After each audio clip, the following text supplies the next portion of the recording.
الرحمن الرحیم وَإِنَّكَ لَعَلَىٰ خُلُقٍ عَظِيمٍ صدق اللہ العظیم۔ معزز سامعین کرام، نبی کریم صلی اللہ علیہ وسلم کی سیرت کئی جمعوں سے چل رہی ہے۔ دنیا کے اندر کوئی مصنف، کوئی مقرر یا کوئی انسان ایسا نہیں کہ جو آپ صلی اللہ علیہ وسلم کی سیرت کو کما حقہ بیان کرے۔ کوئی بیان نہیں کر سکتا، کچھ نہ کچھ بیان کرنے میں، لکھنے میں کمیاں ضرور رہ جاتی ہیں۔ تو بہرحال کوشش پوری ہوتی ہے انسان کی۔ تو نبی کریم صلی اللہ علیہ وسلم کی سیرت کو بتانا، بیان کرنا کا مقصد یہی ہے تاکہ اگر جن لوگوں کو معلومات نہیں ہے، جن کو آپ کی سیرت کے متعلق علم نہیں ہے، کہ کچھ نہ کچھ سمجھ میں آ جائے، اس کو یاد رکھنے کی کوشش کرنی چاہیے۔ نبی کریم صلی اللہ علیہ وسلم کی سیرت جو تھی، گزشتہ جمعے میں نے بات چھوڑی تھی کہ آپ صلی اللہ علیہ وسلم نے کفار مکہ کو اکٹھا کیا کوہ صفا پر، اور آپ صلی اللہ علیہ وسلم نے نبوت کا اعلان فرمایا۔ تو جب نبوت کا اعلان کیا تو خاص طور سے سب سے پہلے جن کو اشکال ہوا وہ آپ صلی اللہ علیہ وسلم کے چچا ابو لہب تھے۔ تو ابو لہب نے ایک پتھر اٹھایا اور کہا، تبًّا لک یا محمد لہذا جمعتنا، اے محمد تو ہلاک ہو، کیا تو نے اس لیے ہمیں جمع کیا تھا کہ ہمیں اپنے آباء و اجداد کے دین سے ہٹانے کی تو کوشش کر رہا ہے؟ تو بہرحال لوگوں نے ایمان قبول کیا۔ تو کہتے تقریباً 114 لوگ تھے جنہوں نے اسلام قبول کر لیا تھا۔ تو نبی کریم صلی اللہ علیہ وسلم اپنا مشن میں چلتے رہے، دعوت دیتے رہے۔ تو ایک وقت ایسا آیا کہ نبی کریم صلی اللہ علیہ وسلم پر خوب مظالم ہونے لگے ہیں، خوب مصیبت میں آپ کو گرفت کیا گیا، خوب آپ کے اوپر تکالیف جو ہے ڈالی گئی، آپ کو پریشان کیا گیا۔ نبی کریم صلی اللہ علیہ وسلم اگر حرم میں سجدے میں موجود ہے تو آپ صلی اللہ علیہ وسلم کو عقبہ کبھی آپ کے گلے میں رسی ڈال کر کے آپ کو کھینچتا، آپ کے اوپر اونٹ کی اوجڑیاں کو رکھ دیا جاتا تھا۔ آپ سجدے میں ہیں، آپ کے سر پہ آ کے اونٹ کی اوجڑی کو آپ کے اوپر رکھ دیا۔ طرح طرح کی آپ کو اذیتیں، تکلیفیں دی گئی۔ تو کبھی نبی کریم صلی اللہ علیہ وسلم نے اپنی زبان مبارک سے کچھ نہیں کہا، آپ نے صبر کیا، اور نہ ہی آپ نے اپنے ہاتھ سے اپنا دفاع کیا کہ لوگ میرے اوپر ظلم زیادتی کر رہے ہیں، میں ان ہاتھوں سے بچاؤں کروں، اپنا دفاع کروں۔ نہیں، آپ صلی اللہ علیہ وسلم بالکل خاموش رہتے ہیں، آپ صبر کرتے ہیں، اور بلکہ صحابہ کو صبر کی تلقین کرتے ہیں۔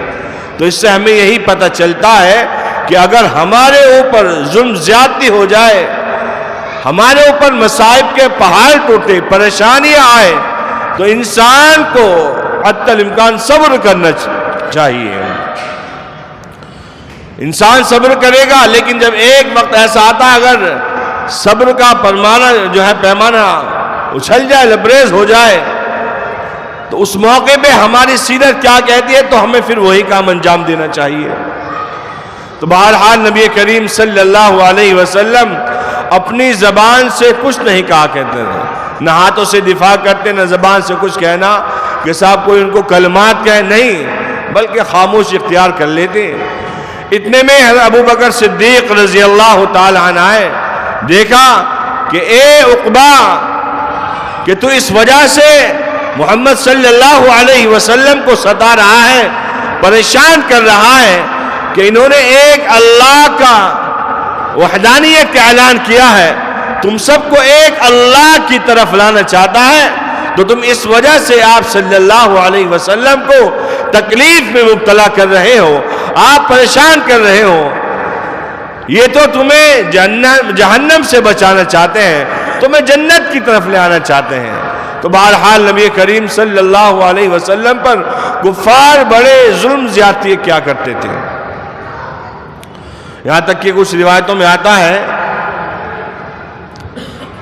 کہ آپ صلی اللہ علیہ وسلم کے اوپر ایک بوڑھی عورت مسلسل کوڑا اکٹھا کیا کرتی، جب آپ کا گزر ہوتا تو آپ کو اوپر کوڑا ڈالا کرتی تھی۔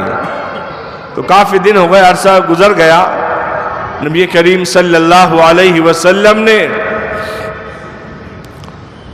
لوگوں سے معلوم کیا کہ ایک عورت ایسی ہے جو میرے اوپر کوڑا ڈالا کرتی تھی، کہاں ہے پتہ نہیں، دکھائی نہیں دے رہی ہے۔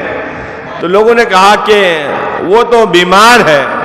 تو آپ صلی اللہ علیہ وسلم اس کے گھر پر پہنچے، آپ نے دیکھا، مکان میں جیسے داخل ہوئے تو لڑکی نے دیکھا کہ محمد صلی اللہ علیہ وسلم آ رہے ہیں، اماں محمد صلی اللہ علیہ وسلم آ رہے ہیں، لگتا کہ آج تو ہمارا کام تمام ہو جائے گا۔ آئے، داخل ہوئے، پوچھا کیسے آئے ہو؟ کہا کہ اماں تو سنا ہے کہ بیمار ہے، کہ میں ہاں بیمار ہوں، میں تمہاری مزاج پرسی کے لیے، تمہارے حال چال معلوم کرنے کے لیے، تمہاری عیادت کے لیے آیا ہوں، کہ عیادت تو تم میری بعد میں کرنا، پہلے تم مجھے ایمان میں داخل کراؤ۔ تو اس بوڑھی عورت نے اشہد ان لا الہ الا اللہ وان محمد عبدہ ورسولہ، اسلام میں داخل ہو گئے، کلمہ پڑھ لیا۔ تو آپ صلی اللہ علیہ وسلم کے اخلاق تھے، آپ کے اخلاق کی بدولت اسلام، ایمان جو آج یہاں تک پہنچ گیا۔ لوگ کہتے کہ صاحب تلوار کے ذریعے سے، ڈنڈوں کے زور سے اسلام یہاں تک پہنچا، نہیں، بلکہ آپ صلی اللہ علیہ وسلم کے حسن اخلاق تھے، آپ کے اخلاق کی بنا پر آج ایمان جو ہے یہاں تک پہنچ گیا۔ امی جان عائشہ صدیقہ رضی اللہ تعالی عنہا سے پوچھا گیا کہ آپ صلی اللہ علیہ وسلم کے اخلاق کیا تھے؟ امی جان عائشہ صدیقہ رضی اللہ تعالی عنہا نے فرمایا، اما تقرؤون القرآن، کیا تم لوگ قرآن پاک نہیں پڑھتے؟ کہ پورا قرآن پورا کا پورا آپ صلی اللہ علیہ وسلم کے اخلاق سے بھرا ہوا ہے۔ تو بہرحال نبی کریم صلی اللہ علیہ وسلم اپنے مشن میں چلتے رہے، آپ کے اوپر خوب مظالم ہوتے رہے، یہاں تک کہ ایک وقت ایسا آ گیا، نبی کریم صلی اللہ علیہ وسلم کے چچا، جن کی کفالت میں آپ تھے، حضرت ابو طالب، دادا عبد المطلب نے اب جب وفات کا وقت آ گیا تو اپنے بیٹے ابو طالب کی کفالت میں آپ صلی اللہ علیہ وسلم کو کر دیا تھا کہ بیٹا میں تو دنیا سے جا رہا ہوں، لیکن یہ تیرا بھتیجا ہے، تیری کفالت میں رہے گا، اس کا خیال رکھنا۔ تو نبی کریم صلی اللہ علیہ وسلم کے لوگ مخالف ہو گئے۔ ابو طالب جو تھے سردار تھے، تو ابو طالب نے کہا کہ بھتیجے تو اپنے اوپر رحم فرما، اپنی جان کی فکر کر، تو فکر کر، لوگ تیرے دشمن ہو رہے ہیں، میں قوم کا سردار ہوں، میرے تو کچھ خیال کر، میری تو عزت رکھ لے، لوگ مجھے کیا کیا کہہ رہے ہیں، تان و تشنیع کر رہے ہیں۔ تو نبی کریم صلی اللہ علیہ وسلم نے کہا کہ چچا جان ایک بات سن لیجئے، یا تو تمہارا بھتیجا رہے گا یا اسلام کا میں پرچم لہرا کر کے رہوں گا۔ تو نبی کریم صلی اللہ علیہ وسلم کا جوش دیکھ کر کے ابو طالب نے کہا کہ بھتیجے اگر بات یہی ہے، تو نے دو بات رکھ دی، یا تو اسلام کا پرچم لہرا کر کے تو رہے گا یا تیری ذات باقی رہے گی، تو لہذا میں بھی تیرا چچا ہوں، میری بات یاد رکھ، تو جتنا ہو سکے اپنا تو مشن میں لگا رہے. میں ایک دفعہ کو دنیا سے جا سکتا ہوں, میں دنیا کو چھوڑ سکتا ہوں, لیکن تیری حفاظت میں ذرہ برابر بھی کمی نہیں چھوڑوں گا. تو بہرحال نبی کریم صلی اللہ علیہ وسلم اپنے مشن میں لگے رہے, کام کرتے رہے. لوگوں نے جو ہے کفار نے مشورہ کیا کہ کوئی نہ کوئی پلاننگ ایسی کی جائے, نہیں تو یہ محمد صلی اللہ علیہ وسلم ایک وقت ایسا آئے گا کہ پورا عرب اور پورا مکہ اسلام کے اندر داخل ہو جائے گا, اور جو ہماری چودراہٹ ہے, جو ہماری سرداری ہے, وہ سب کی سب ایک نہ ایک دن ختم ہو جائے گی, نیست و نابود ہو جائے گی, ہمارا کوئی نام و نشان نہیں رہے گا. تو بہرحال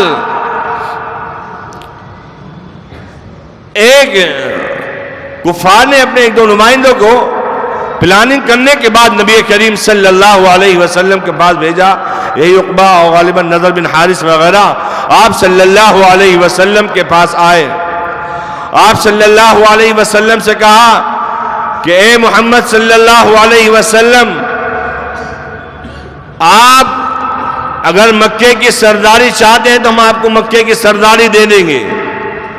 آپ کو اگر مال اور دولت چاہیے تو ہم پورے دنیا کی مال اور دولت لا کر کے آپ کے قدموں میں رکھ دیں گے. اگر آپ کو خوبصورت خاتون اور لڑکی چاہیے تو ہم پوری دنیا میں سے, پورے مکے میں سے جو سب سے زیادہ خوبصورت ہوگی اس سے ہم آپ کا نکاح پڑھا دیں گے. تو نبی کریم صلی اللہ علیہ وسلم نے فرمایا, اگر تم میرے ایک ہاتھ میں چاند اور ایک ہاتھ میں سورج ملا کر کے رکھ دوں گے, میں تب بھی اپنا مشن نہیں چھوڑوں گا, میں توحید کی دعوت دیتا رہوں گا. یہ تمام چیزیں میرے لیے بیکار ہے. مجھے جس مقصد کے لیے بھیجا گیا ہے میں اس مقصد میں اپنے مشن کو میں باقی رہوں گا. بہرحال وہ لوگ وہاں سے بھی ناکام ہو کر کے نبی کریم صلی اللہ علیہ وسلم کے پاس سے ہٹ کر کے چلے جاتے ہیں. نبی کریم صلی اللہ علیہ وسلم اپنے مشن میں لگے رہتے ہیں. اس کے بعد لوگوں نے پھر پلاننگ کری کہ ایسا ہے, نبی کریم صلی اللہ علیہ وسلم کے پاس جاؤ اور ان سے کہو کہ اگر تم واقعی نبی پیغمبر ہو تو کوئی فرشتہ آئے, وہ آ کر کے کہے آپ کے بارے میں کہ ہاں یہ پیغمبر محمد صلی اللہ علیہ وسلم ہے, تو ہم آپ پر ایمان لے آئیں گے. ہمارے دادا قصی بن کلاب مر گئے ہیں, وفات پا گئے ہیں, اگر ہمارے دادا کو تم زندہ کر دو اور ہمارے دادا آ کر کے کہہ دے کہ ہاں یہ واقعی پیغمبر اسلام صلی اللہ علیہ وسلم ہے, تو ہم آپ پر ایمان لے آئیں گے. یا آپ ہمیں کوئی معجزہ دکھا دو یا کوئی نشانی دکھا دو, تو ہم اس نشانی کو دیکھ کر کے ہم آپ پر ایمان لے آئیں گے. تو نبی کریم صلی اللہ علیہ وسلم سے اللہ تعالیٰ نے کہا کہ اے پیغمبر صلی اللہ علیہ وسلم, یہ کہہ جو رہے ہیں کہ نشانی لا کر کے دکھلا دو, ہم نے ان سے پہلے بنی اسرائیل کے پیغمبروں کو کی جو قوم تھی ان کو ہم نے نشانیاں دی, انہوں نے ان نشانیوں کا انکار کر دیا, ان نشانیوں کو جھٹلا دیا, ان معجزہ کو نظر انداز کر دیا, تو ہم نے ان لوگوں کو خنزیر بنا دیا, ہم نے ان لوگوں کو بندر بنا دیا. اگر یہ قوم, یہ آپ کی قوم اگر اس طرح آپ کے ساتھ کرے گی تو یاد رکھیے, ان سے کہہ دیجئے کہ ہمارا عذاب بڑا سخت ہے. ان عذابی لشدید, میرا عذاب کا, میرے رب کا جو عذاب ہے بڑا سخت ہے. اور اگر آپ نے پھر بھی معجزہ آنے کے باوجود انکار کر دیا تو آپ کے اوپر سخت عذاب نازل کر دیا جائے گا.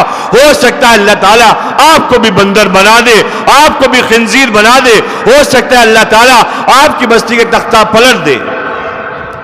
تو وہ لوگ خاموش ہو گئے.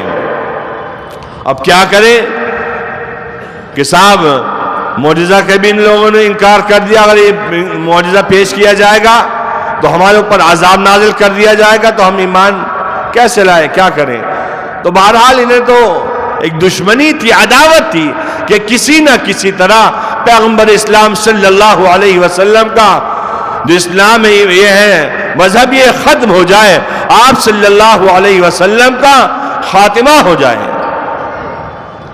اب انہوں نے ایک پلاننگ اور کری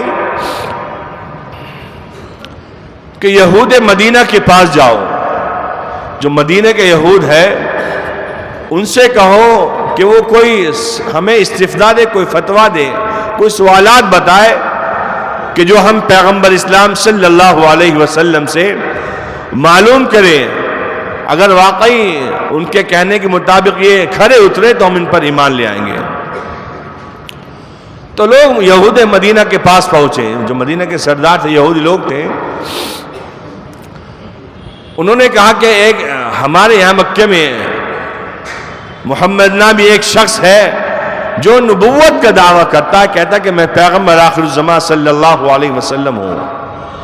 تو انہوں نے کہا کہ ان سے آپ 3 سوالات کریے، اگر 3 میں سے 2 سوال کے جواب دے دے تو سمجھ لو وہ پیغمبر آخر الزمان صلی اللہ علیہ وسلم ہے، اگر 3 کے جواب دے دے تو سمجھ لو پیغمبر صلی اللہ علیہ وسلم نہیں ہے، یا 3 کے 3 جواب نہ دے تو تب بھی وہ سمجھو پیغمبر صلی اللہ علیہ وسلم نہیں ہے۔ 2 کے جواب دے دے تو پیغمبر صلی اللہ علیہ وسلم ہے، 3 کے جواب دے دے تو پیغمبر صلی اللہ علیہ وسلم نہیں ہے، اور 3 کے جواب نہ دے تو سمجھ لو تب بھی پیغمبر صلی اللہ علیہ وسلم نہیں ہے۔ بہرحال انہوں نے سوال بتلا دیا۔ سب سے پہلے سوال کرنا کہ ذوالقرنین کے بارے میں سوال پوچھنا، جو کہ 16 پارے کے اندر ان کا ذکر آیا ہے، ان کے بارے میں بتلا دے، اور دوسرا اصحاب کہف کے متعلق پوچھنا، اور تیسرا روح کے متعلق سوال کرنا۔ یہ 3 سوال مدینہ کے جو یہودی تھے انہوں نے کفار مکہ کو بتلا دیا۔ بہرحال وہ لوگ اب آئے، نبی کریم صلی اللہ علیہ وسلم کے پاس آ جاتے ہیں۔ آپ صلی اللہ علیہ وسلم سے 3 سوال کیے، پوچھا وَيَسْأَلُونَكَ عَنْ ذِي الْقَرْنَيْنِ، دوسرا اصحاب کہف اس کے متعلق سوال کیا، کون تھے کیا تھے، تیسرا روح کے متعلق سوال کیا، یہ روح کیا چیز ہے۔ تو نبی کریم صلی اللہ علیہ وسلم نے 3 سوال سن کر کے کہا کہ میں آپ کو کل بتلا دوں گا۔ اب دیکھیے، اندازہ لگائیے، آپ صلی اللہ علیہ وسلم نے بولا کہ میں ان سوال کے بارے میں کل بتلا دوں گا۔ اب کل آ گئی تو آپ صلی اللہ علیہ وسلم وحی کے انتظار میں ہے۔ 1 دن ہو گیا، 2 دن ہو گیا، 3 دن ہو گئے، 4 دن ہو گئے، یہاں تک کہ 13 یا 14 دن ہو گئے، تو تب جا کر کے 14واں دن نبی کریم صلی اللہ علیہ وسلم کے اوپر وحی نازل ہوئی۔ یہ وقفہ کیوں ہوا؟ اس سے ایک بات پتہ چلتی ہے، وہ ہمارے لیے ایک نصیحت کی بات ہے، اس میں ہمارے لیے سبق ہے، درس ہے۔ نبی کریم صلی اللہ علیہ وسلم نے کل کہا میں کل بتلا دوں گا، کیونکہ اللہ تعالیٰ کسی چیز کا ہمیں جو علم ہوتا ہے وہ ہمیں اپنا آپ نہیں ہوتا، وہ اللہ کی جانب سے ہوتا ہے، من جانب اللہ ہمیں علم ہوا کرتا ہے۔ یہ نہ سمجھے کہ صاحب میں نے کچھ حاصل کر لیا، مجھے خود بخود مل گیا۔ اللہ تعالیٰ ایک ذریعہ بنا دیتے ہیں، تب جا کے ہمیں وہ علم مل جاتا۔ آپ صلی اللہ علیہ وسلم کے پاس کوئی غیبی علم نہیں تھا، آپ صلی اللہ علیہ وسلم کے اوپر وحی نازل ہوتی، تب جا کر کے آپ صلی اللہ علیہ وسلم بتلا دیا کرتے۔ تبھی 14ویں دن آیت نازل ہوئی، وَلَا تَقُولَنَّ لِشَيْءٍ إِنِّي فَاعِلٌ ذَلِكَ غَدًا إِلَّا أَن يَشَاءَ اللَّهُ، کہ آپ یہ نہ کہیے کسی چیز کے بارے میں إِنِّي فَاعِلٌ ذَلِكَ غَدًا، کہ میں اس کام کو کل کر لوں گا، إِلَّا أَن يَشَاءَ اللَّهُ، یہ کہا کیجئے کہ میں انشاءاللہ یہ کام کل کر لوں گا۔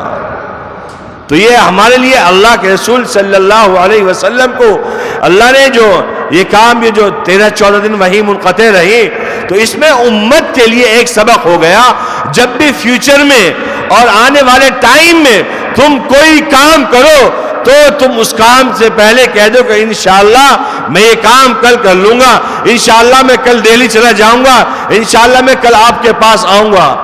اس میں اللہ کی حکمت ہوتی ہے، مصلحت ہوتی ہے۔ تو بہرحال نبی کریم صلی اللہ علیہ وسلم 14ویں دن آپ نے کفار مکہ کو ذوالقرنین کے متعلق سوال کیا تھا، اس کے بارے میں بتلا دیا، اور انہوں نے اصحاب کہف کے متعلق سوال کیا تھا، تو پوری سورہ کہف نازل ہوئی ہے۔ تو وہ اللہ کے رسول صلی اللہ علیہ وسلم نے سورہ کہف کے متعلق جو تھی، اصحاب کہف کے متعلق، وہ تمام کا تمام بتلا دیا۔ 2 سوال کے جواب ہو گئے۔ تیسرا سوال جو تھا وہ یسألونک عن الروح، کہ روح کیا چیز ہے، اس کے بارے میں بتلا دیجیے، آپ سے سوال کرتے ہیں۔ تو قرآن نے کہا قل الروح من امر ربی، یہ روح جو ہے اس کے متعلق مجھے کچھ معلوم نہیں، میں اس کے بارے میں نہیں بتلاتا، یہ تو من امر ربی، میرے رب کی جانب سے، اس کے بارے میں میرا رب بہتر جانتا ہے۔ تو یہود مدینہ نے جو کہا تھا کہ 2 سوال کے جواب دے دیے، تو سمجھ لو یہ پیغمبر آخر الزماں صلی اللہ علیہ وسلم ہے۔ بھائی بات تو صحیح نکلی، جیسے مدینہ کے یہودی نے کہا تھا اسی کے مطابق انہوں نے 2 سوالوں کے جواب دے دیے، نہ 3 کے جواب دیے اور نہ 3 سے انہوں نے انکار کیا۔ تو یہ واقعی پیغمبر صلی اللہ علیہ وسلم ہے۔ قوم کے لوگ اپنے لوگوں کے پاس پہنچے کہ صاحب جیسے یہود مدینہ نے بتلایا تھا ویسے ہی اللہ کے رسول صلی اللہ علیہ وسلم نے ان سوالوں کا 2 کا جواب دے دیا، تو یہ واقعی پیغمبر صلی اللہ علیہ وسلم ہے۔ لیکن وہ تو آپ صلی اللہ علیہ وسلم کو اور مذہب اسلام کو ختم کرنے کے چکر میں، نیست و نابود کرنے کے چکر میں لگے ہوئے تھے۔ اب انہوں نے پلاننگ یہ کری کہ ایسا ہے اب بات نہیں بن پاتی ہے، اب کام تو یہ کیا جائے کہ نعوذ باللہ کوئی حضرت محمد صلی اللہ علیہ وسلم کا سر قلم کر دے۔ تو اس کام کے لیے اسی مجمع کے اندر ایک شخص اٹھا تلوار لے کر کے، ننگی تلوار، کہا یہ کام جو ہے میں انجام دوں گا۔ اور وہ کون تھا؟ حضرت عمر بن خطاب رضی اللہ تعالیٰ عنہ۔ عمر بن خطاب رضی اللہ تعالیٰ عنہ اپنی تلوار لے کر کے نکلے اور غصے میں راستے میں ان کے ماموں ملے، کہاں جا رہے ہو؟ کہ میں حضرت محمد صلی اللہ علیہ وسلم کا کام تمام کرنے جا رہا ہوں۔ کہا کہ ادھر تو تم بعد میں جانا، پہلے اپنے بہن اور بہنوں کی خبر لو جا کر کے، وہ اسلام قبول کر چکے ہیں، ان کو جاؤ پر ان کو دیکھو ان کا کیا عالم ہے۔ تو حضرت عمر رضی اللہ تعالیٰ عنہ آپ صلی اللہ علیہ وسلم کا راستہ چھوڑ کر کے اپنی بہن کے مکان کی طرف روانہ ہوتے ہیں۔ جا کر کے دیکھا کہ بہن قرآن پاک پڑھ رہی ہے۔ کہا کہ تم کیا پڑھ رہی تھی، دکھاؤ۔ کہا کہ میں اسے نہیں دکھاتی، میں تھا کیا چیز وہ کہ وہ اللہ کا کلام قرآن پاک تھا۔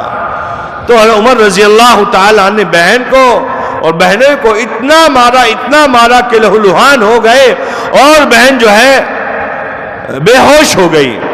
جب تھوڑی دیر میں ہوش آتا تو پھر عمر رضی اللہ تعالیٰ عنہ بہن سے پوچھتے ہیں کہ دکھا کیا چیز ہے اور اس کو چھوڑ دے۔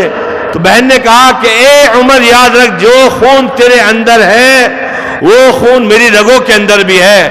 میں اپنی جان تو دے سکتی ہوں لیکن ایمان نہیں چھوڑ سکتی، لہٰذا میں اسلام قبول کر چکی ہوں، میں مسلمان ہو گئی ہوں۔ تو بہن سے کہا کہ مجھے دکھا تو دے کیا صحیح کیا چیز ہے۔ تو بہن نے کہا کہ پہلے تم ناپاک ہو، جاؤ جا کر کے پہلے غسل کرو، پاک ہو جاؤ، تب جا کر کے میں تمہیں دکھاتی ہوں۔ بہرحال حضرت عمر رضی اللہ تعالی عنہ جو ہے انہوں نے غسل کیا۔ غسل کرنے کے بعد بہن نے قرآن پاک طه ما انزلنا عليك القرآن لتشقى یہ ابتدائی آیتیں پڑھی تو حضرت عمر رضی اللہ تعالی عنہ نے کہا کہ پیغمبر اسلام صلی اللہ علیہ وسلم کہاں ہے؟ تو نبی کریم صلی اللہ علیہ وسلم کا راستہ بتا دیا کہ دار ارقم جو گھر ہے اس گھر میں نبی کریم صلی اللہ علیہ وسلم موجود ہے۔ تو نبی کریم صلی اللہ علیہ وسلم کے بعد ہاتھ میں ننگی تلوار لے ہوئے حضرت عمر رضی اللہ تعالیٰ عنہ دوڑے دوڑے پہنچے اور راستے میں جب مکان پر پہنچے دار ارقم پر، کیونکہ آپ صلی اللہ علیہ وسلم دار ارقم میں وہاں رہ کر کے آپ دعوت دیا کرتے تھے، کیونکہ ایک روز پہلے آپ صلی اللہ علیہ وسلم نے حرم کے اندر حضرت عمر رضی اللہ تعالیٰ عنہ کے لیے دعا کی تھی، یا اللہ کہ عمر کو اسلام میں داخل فرما۔ تو آپ صلی اللہ علیہ وسلم نے دعا کی تھی. تو جب حضرت عمر رضی اللہ تعالی عنہ مکان پر پہنچے تو ایک نے کہا، ایک صحابی نے، یا رسول اللہ صلی اللہ علیہ وسلم، غالباً حضرت حنظلہ وغیرہ تھے، کہ عمر جو ہے، عمر بن خطاب رضی اللہ تعالی عنہ تلوار لے کر کے آ رہے ہیں. تو نبی کریم صلی اللہ علیہ وسلم نے کہا کہ ان کو آنے دو، ان سے پوچھنا ان کا کیا مقصد ہے، کس مشن کے لیے آ رہے ہیں. تو اگر انہوں نے مقصد صحیح بتایا تو ٹھیک ہے، نہیں بتایا، ان کی نیت کچھ اور ہے، تو ان کی تلوار سے لے کر کے انہی کا کام تمام کر دینا. بہرحال عمر رضی اللہ تعالیٰ عنہ آئے اور آ کر کے گھٹنے کے بل گر گئے. کہا کہ یا رسول اللہ صلی اللہ علیہ وسلم، آپ مجھے کلمہ پڑھا دیجئے. تو آپ صلی اللہ علیہ وسلم نے اشہد ان لا الہ الا اللہ وان محمدا عبدہ ورسولہ، حضرت عمر رضی اللہ تعالیٰ عنہ کو کلمہ پڑھا دیا. تو اس طرح حضرت عمر رضی اللہ تعالیٰ عنہ اسلام میں داخل ہو گئے.